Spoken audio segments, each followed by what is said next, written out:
Waalaikumsalam Pak Riki. Gini Pak Rama, saya mohon maaf nih ganggu waktunya. Saya merasa ada kekurangan nih dalam praktik pembelajaran, khususnya praktik pembelajaran berdiferensiasi. Apakah Pak Kamal bersedia membimbing saya, coaching ke saya? Sebelumnya terima kasih Pak Riki atas kepercayaannya sehingga saya dengan Pak Riki hari ini bisa coaching berkaitan dengan pembelajaran berdiferensiasi ini Pak Riki terhadap permasalahan Pak Riki ya. Ya. Dari kompetensi yang ada ini Pak Riki, kompetensi mana yang ingin saya bantu nih Pak Riki? Saya lebih ke proses Pak, dalam penyampaian materi secara berdiferensiasi. Nah, besok kita akan melaksanakan coaching atau observasi di kelas ya Pak Riki ya. Lalu ketika observasi, bagian mana yang ingin saya amati Pak Riki? Bagian dalam pemberian materi Pak. Jadi pada saat proses pembelajarannya juga ya Pak Riki ya? Proses pembelajaran itu. Lalu bagaimana dengan penilaian Pak Riki sendiri lah terhadap diri sendiri, terhadap kompetensi yang akan kita kembangkan ini? Sebenarnya secara umum saya sudah paham, cuma secara proses penyampaiannya itu yang berdiferensiasi itu bagaimana Pak? Lalu apa nih harapan Pak Riki setelah nanti kita akan melaksanakan observasi di kelas? Harapannya saya bisa mempraktikkan sehingga anak-anak dalam belajar itu lebih bersemangat gitu Pak, sesuai dengan gaya belajar masing-masing. Oke Pak Riki, mudah-mudahan hasil coaching kita pada hari ini kita bisa tindak lanjuti untuk di observasi berikutnya. Mudah-mudahan permasalahan Pak Riki bisa diselesaikan. Ya, amin. Terima kasih Pak Rama. Oke, terima kasih Pak Riki juga. Ya, oke.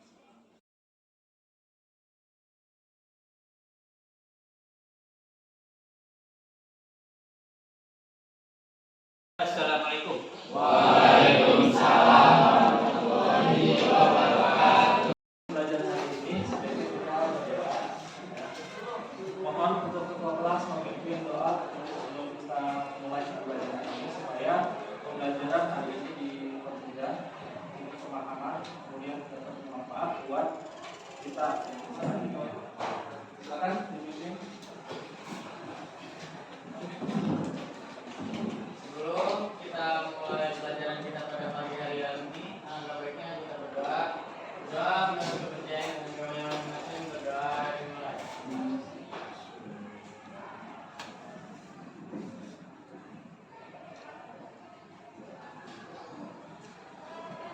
Doa selesai.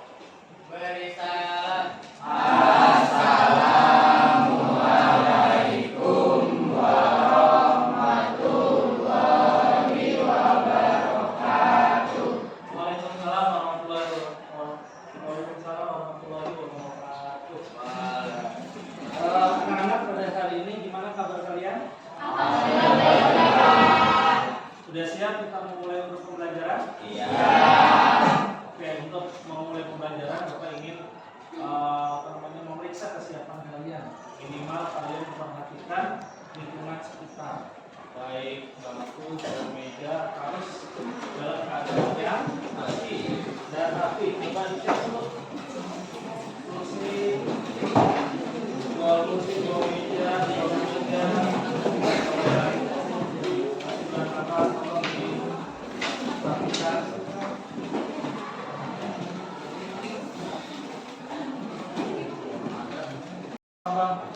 Lebih cepat lagi, Bapak hitung sampai 3, kemudian kalian ikuti dan perhatikan ucapan Bapak. 1, 2, 3, pegang hidung. Nah, masih ada pegang hidung di kuping, berarti kalian belum konsentrasi. Kita pastikan konsentrasi kita penuh 100%. Diputar lebih cepat lagi. 1, 2, 3. Megang alis. Nah, alhamdulillah sudah semua sesuai dengan arahan Bapak. Insya Allah sudah fokus. Sudah capai dalam pembelajaran pada hari ini. Pertama adalah mendeskripsikan pendapatan nasional. Ya, jadi kita tahu apa itu pembatasan pendapatan nasional dalam arti definisi atau peran. Kemudian yang kedua, menguraikan komponen dan manfaat pendapatan nasional. Nah, komponen-komponennya apa, kemudian manfaatnya apa sih? Pemerintah harus menghitung pendapatan nasional. Kemudian yang ketiga, metode perhitungan pendapatan nasional tanpa menjelaskan pendapat per kapita. Yang kelima, menguraikan konsep kesenjangan ekonomi yang keenam, menganalisis ketimpangan distribusi pendapatan nasional. Tapi pada hari ini tidak semua tujuan pembelajaran ini kita pelajari. Ya, kita akan mempelajari 3 poin. Ya. Yang pertama adalah mendeskripsikan pendapatan nasional, yang kedua menguraikan komponen dan manfaat pendapatan nasional, yang ketiga adalah metode perhitungan pendapatan nasional. Sebelum kita mulai pembelajaran hari ini, Bapak akan membagi kelas ini menjadi 3 kelompok. Ya. Berapa kelompok? 3. Dengan cara Bapak akan meminta kalian menghitung sampai 1 sampai dengan 3. Nah, kemudian nanti ketika kalian menghitung 1, 2, dan 3 masing-masing, nanti berkumpul sesuai dengan hitungan yang kalian ucapkan tadi. Misalnya kalian mengucapkan 1, berarti kumpul kelompok seluruh kelompok 1. Kalau kalian mengucapkan 2, berarti kumpul dalam kelompok ya 3 dan seterusnya.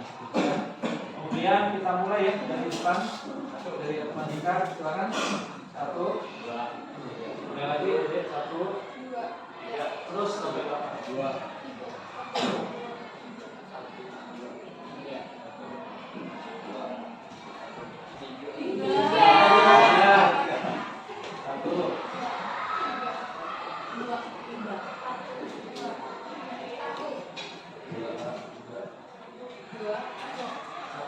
Oke, sudah tahu nomor yang diucapkan masing-masing? Nah, sekarang dalam hitungan 3 menit kalian berkumpul sesuai dengan urutan apa tadi?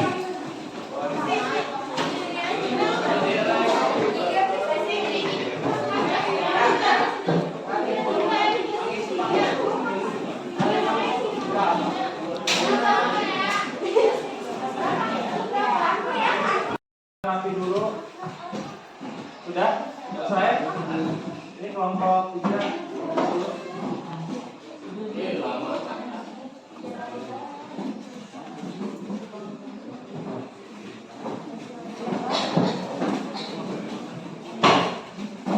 Sudah? Sudah ya?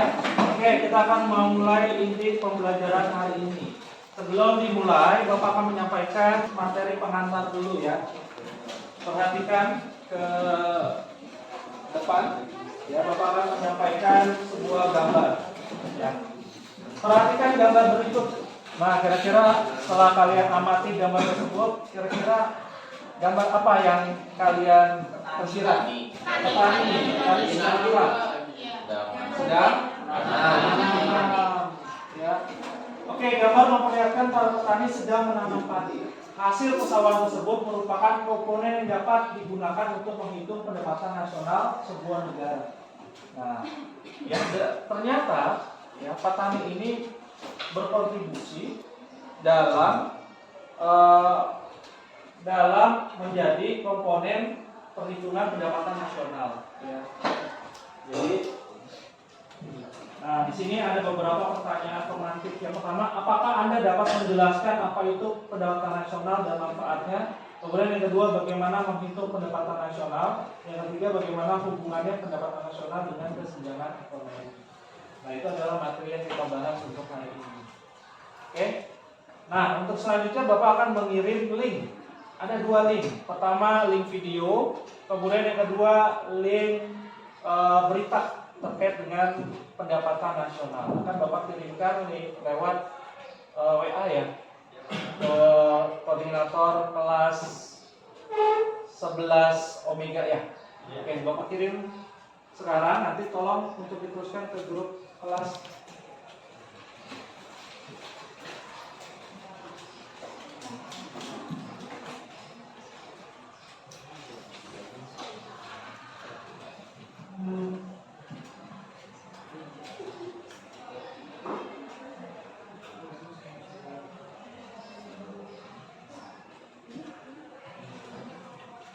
Baik, sudah Bapak kirim ke koordinator, mohon untuk meneruskan ke grup kelas. Nah, di situ ada 2 link ya. Sebagai bahan pembelajaran yang harus kalian perhatikan, kalian pelajari ada 2. Satu video, yang kedua adalah link berita tentang pendapatan nasional. Nah, di sana kalian cek atau kalian pelajari video dan beritanya. Nanti akan Bapak berikan LKPD setelah kalian menyaksikan berita dan video tersebut. Silakan kalian buka, nanti didiskusikan ke kelompoknya masing-masing.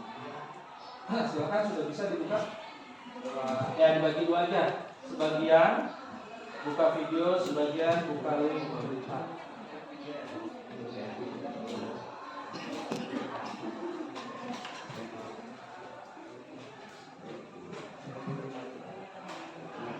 Ya, Bapak berikan waktu 5 menit untuk menyaksikan video dan membaca link berita tersebut.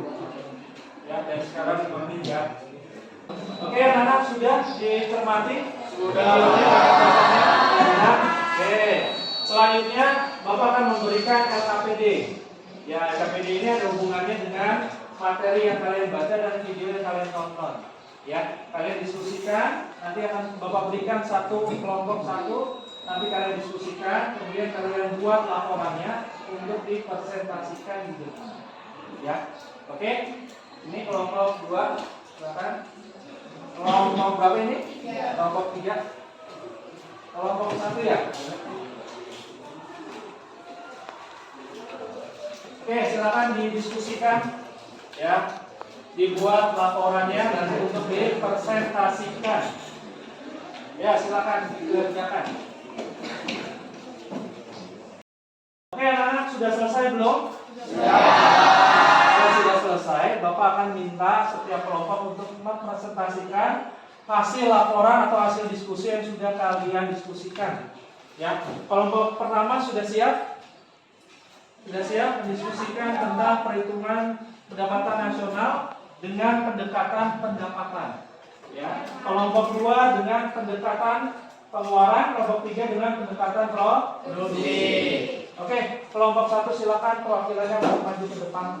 Kelompok 2 dan kelompok 3 mohon disaksikan, kemudian disusun pertanyaan agar nanti kalau misalnya ada yang kurang jelas silakan ditanyakan. Kelompok 1 perwakilannya silakan maju.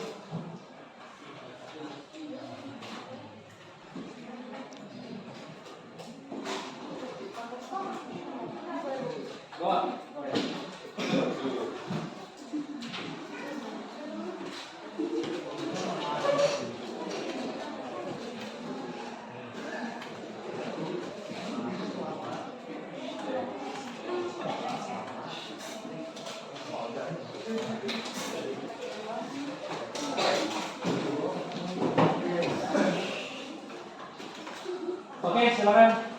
Assalamualaikum warahmatullahi wabarakatuh. Waalaikumsalam warahmatullahi wabarakatuh. Jadi di sini saya akan menjelaskan mengenai komponen dan contoh perhitungan pendapatan nasional dengan metode penerimaan. Nah, untuk metode pendapatan nasional, metode penerimaan, pendekatan pendapatan itu menggunakan rumus Y sama dengan W plus R plus I plus P. Nah, W itu merupakan gaji atau upah, R itu merupakan sewa, I itu merupakan bunga, dan P itu merupakan keuntungan.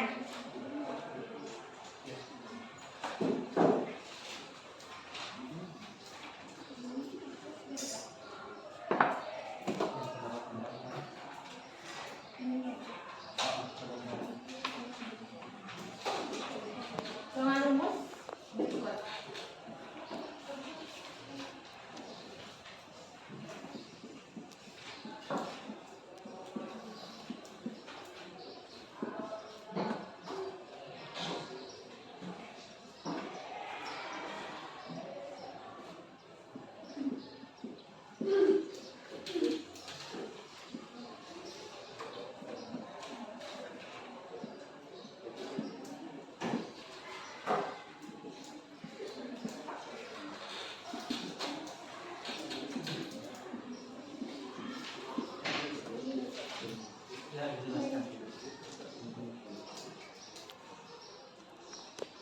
250-nya ini dari dibuat aja apa ada?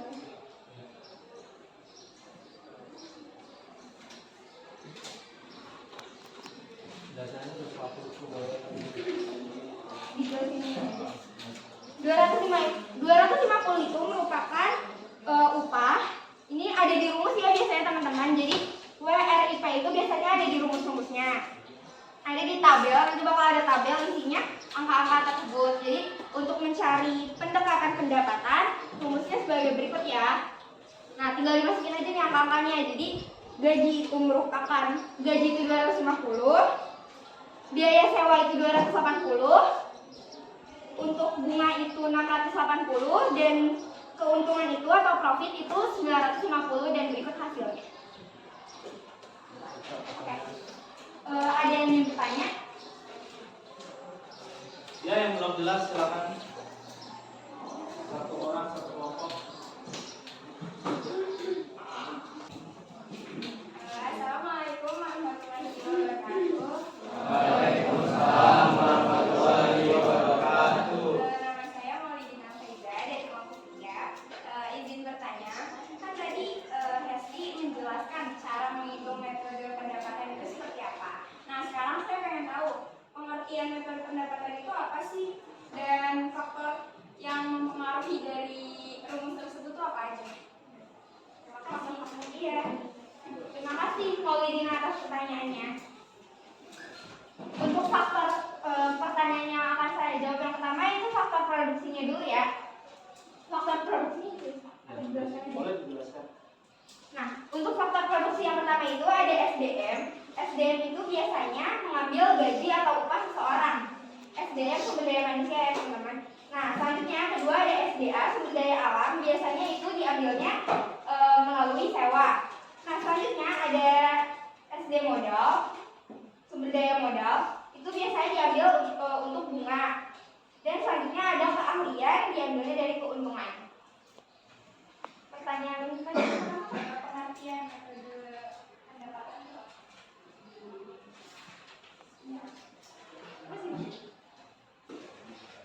Saya tutup presentasi kali ini. Semoga bermanfaat. Wassalamualaikum warahmatullahi wabarakatuh.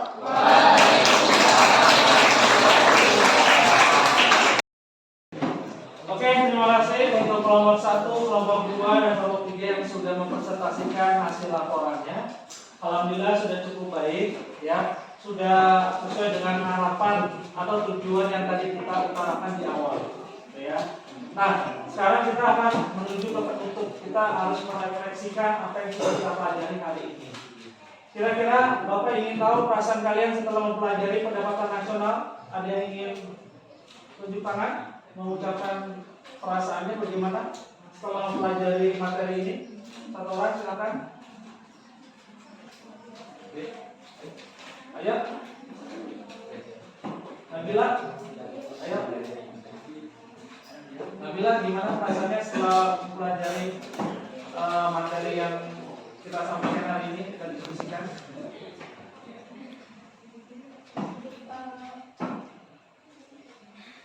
Perasaannya senang? Apakah pernah mempelajari sebelumnya? Tidak. Enggak. Oh, alhamdulillah. Tapi sekarang sudah paham ya apa itu pendapatan nasional, manfaatnya bagi negara. Terus kita juga bisa merasakan manfaat dari pendapatan nasional tersebut. Oke, selanjutnya Bapak akan menyimpulkan. Jadi memang betul ya, pendapatan nasional itu sangat bermanfaat, apalagi dibutuhkan di suatu negara. Untuk apa? Untuk membangun ya masyarakat, untuk membangun infrastruktur itu membutuhkan pendapatan nasional. Oleh karena itu kita sebagai warga negara ya nanti kita akan berpartisipasi aktif dengan cara apa? Dengan cara sesuai dengan kapasitas kita sebagai pelajar, yaitu belajar dengan baik sehingga nanti kita mendapatkan cita-cita, mendapatkan pendapatan pekerjaan yang sesuai dengan harapan kita. Nah, itu nanti akan dapat membantu ya negara dalam mencapai pendapatan nasional yang ditargetkan. Nah, dalam perhitungan pendapatan nasional ada 3 pendekatan. Yang pertama adalah pendekatan apa tadi? Pendekatan produksi dengan cara menghitung nilai tambah. Kalau yang kedua pendekatannya apa tadi? Nah, pendapatan dengan menghitung balas jasa dari faktor produksi yang kita berikan. Yang ketiga, pendekatan pengeluaran dilihat dari pengeluaran para pelaku ekonomi. Alhamdulillahirobbilalamin. Semoga pembelajaran hari ini bisa bermanfaat. Ya, sebelum Bapak tutup, ada yang ingin bertanya atau menyampaikan? Tidak ada? Sudah cukup? Sebelum kita tutup, mari sama-sama kita mengucapkan alhamdulillah. Semoga pembelajaran ini bisa menambah wawasan kita khususnya di bidang ekonomi. Akhir kata dari Bapak, kurang lebihnya mohon maaf. Assalamualaikum warahmatullahi wabarakatuh. Waalaikumsalam warahmatullahi wabarakatuh.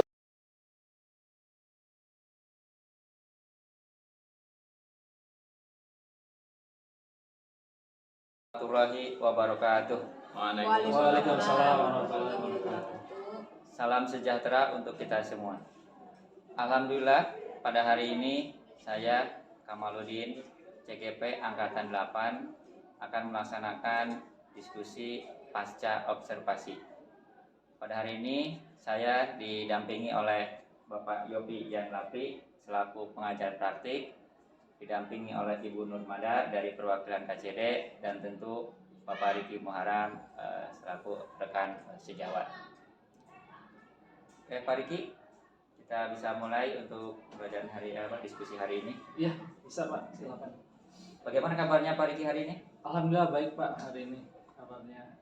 Alhamdulillah ya Pak Riki ya. Iya, Berarti hari ini kita bisa melaksanakan diskusi pasca observasi setelah kita melakukan observasi pembelajaran kelas. Pak Riki, dari setelah kita melaksanakan observasi pembelajaran di kelas, apa ada yang bisa dinilai oleh Pak Riki kekurangan ataupun kelemahan yang Pak Riki rasakan waktu kemarin observasi pembelajaran kelas?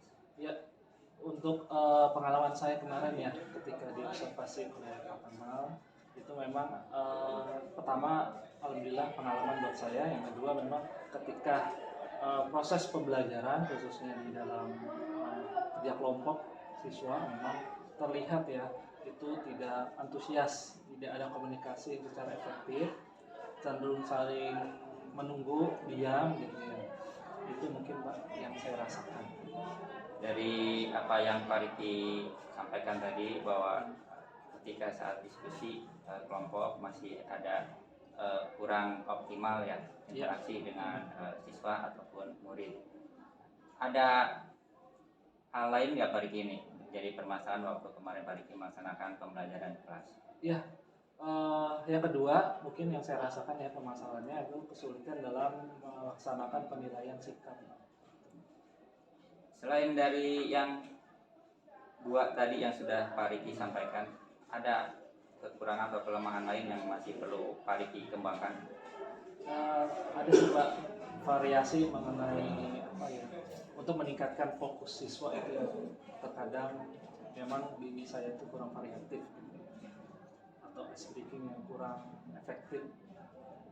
Nah, dari apa yang Pak Riki sampaikan sesuai dengan yang saya observasi ya Pak Riki ya berkaitan dengan tadi yaitu belum optimalnya interaksi antara murid ketika diskusi kelompok, begitu juga dengan proses penilaian sikap yang belum terlihat dan optimal, dan juga penerapan daripada metode daripada pembelajaran tersebut.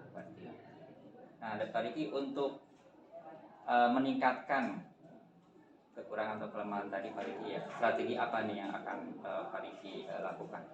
Yang pertama saya akan menambah literasi ya terkait dengan metode pengembangan, meningkatkan fokus siswa itu kemudian akan saya terapkan di dalam perencanaan, dan kemudian nanti saya akan praktikkan di pembelajaran berikutnya. Kemudian Pak Riki, strategi yang akan Pak Riki lakukan ini kapan dan di mana dan siapa saja nih yang akan Pak Riki libatkan? Yang lebih buat terasa perubahannya mungkin saya terapkan di kelas yang sama, tapi di waktu pembelajaran berikutnya, dan nanti saya akan melibatkan teman sejawat atau wakasek bidang kurikulum, kalau perlu nanti kepala sekolah saya minta pendapat. Oke. Nih Pak Riki, ini dari hasil diskusi dan kita observasi kembali di kemarin, apa yang bisa Pak Riki ambil kesimpulannya? Ya, kesimpulan saya, alhamdulillah jadi saya tahu kelemahan saya, kemudian saya tahu bagaimana cara-cara untuk memperbaiki, kemudian bisa diperbaiki di pembelajaran berikutnya. Terima kasih Pak Riki. Ya, Hari ini sama-sama, kita sudah melaksanakan diskusi pasca observasi. Mudah-mudahan hasil diskusi kita ini ke depannya bisa menjadi lebih baik lagi untuk pembelajaran Pak Riki dan kita semua. Terima kasih Pak Riki. Ya, terima kasih Assalamualaikum Pak Rahman. warahmatullahi wabarakatuh. Waalaikumsalam warahmatullahi wabarakatuh. Waalaikumsalam.